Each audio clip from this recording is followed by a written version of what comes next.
Welcome to Nasdaq Trade Talks. I'm Jill Malandrino, Global Markets Reporter at Nasdaq.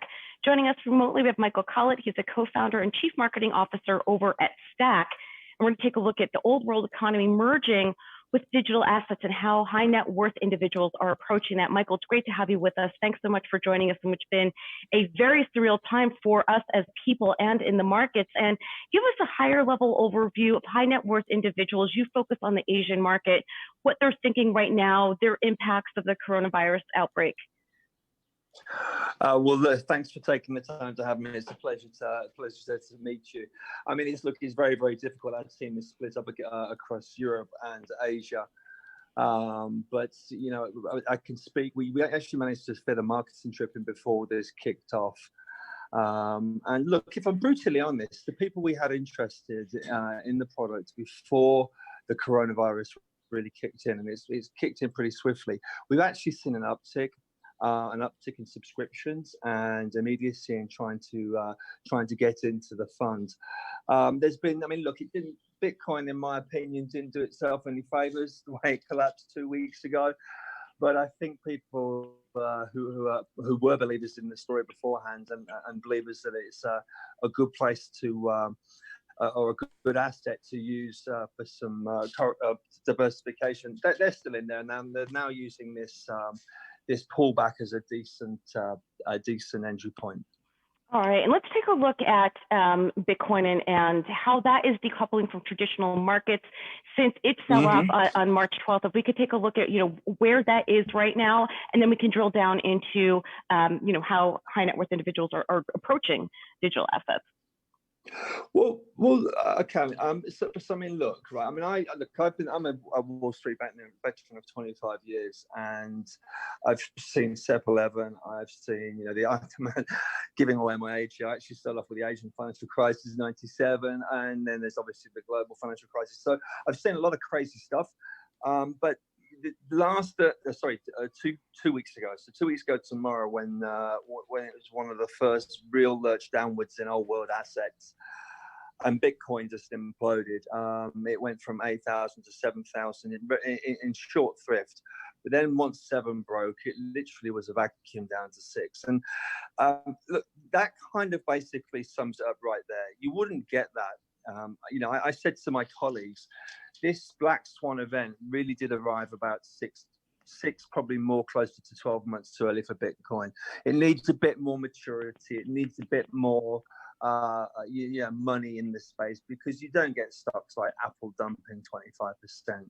And unfortunately for Bitcoin, it was just, it's in downdrafts like we've seen, and we continue to see, everything gets thrown out the window. Everyone's favorite safe haven asset, gold, got tossed out, and even T-bills. So black swan events aside, we've got the data. It's still an excellent, it still offers an excellent opportunity for institutional investors, offering asymmetric and correlated returns across all the main macro asset classes. All right, let's take a look at the high net worth survey that you had conducted. How are they approaching it? How eager are they to get into the digital assets? Okay, right. So my co-founder, Matt Dibb, out of Singapore, he ran a very successful ICO fund.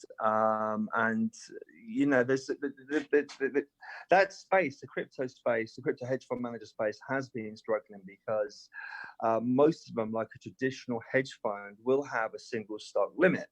Right, so I could, from the old world, I could only have maximum 15% in Sony, but Bitcoin's sort of dominance, which is the amount of Bitcoin turnover versus the rest, has crept up from sort of 40% 2 years ago to almost 85%. So if Bitcoin's doing well, and it's 85% of the market, and you're stuck at 15%, you don't have a chance of beating it.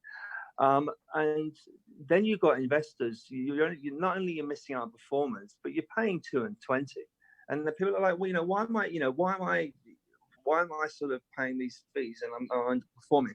So we ran a survey of a bunch of high net worth accredited and institutional investors in Asia, and the results were quite staggering. I think about 70% of them wanted exposure just to Bitcoin, but only 5% of them knew of a way or knew of a product that could potentially offer them that.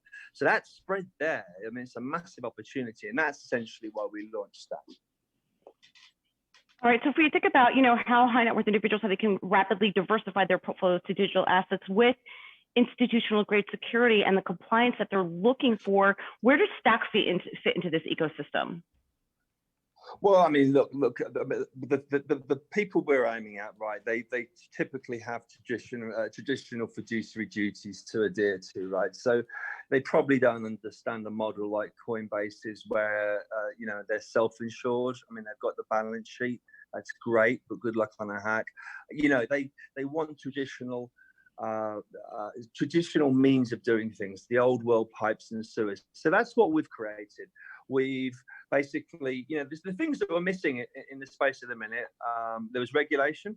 None of these crypto funds are regulated. So we are regulated by the MAS of Singapore. Mm-hmm. So we tick that box. We've got a fully insured custody certificate.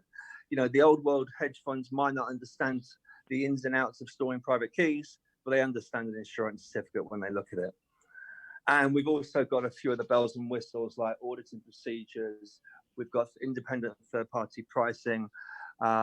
Just good hygiene factors that when compiled together, you'd expect from an institutional grade product. Yeah, because it makes me wonder why exchanges and other OTC channels haven't been able to attract the interest of accredited and institutional investors. And I think if there are more platforms like a Stack, then you will start to see that institutional adoption and high net worth adoption. I mean, you're spot on. That's a great observation. I mean, look, it's quite staggering for someone that's coming from the old world like myself.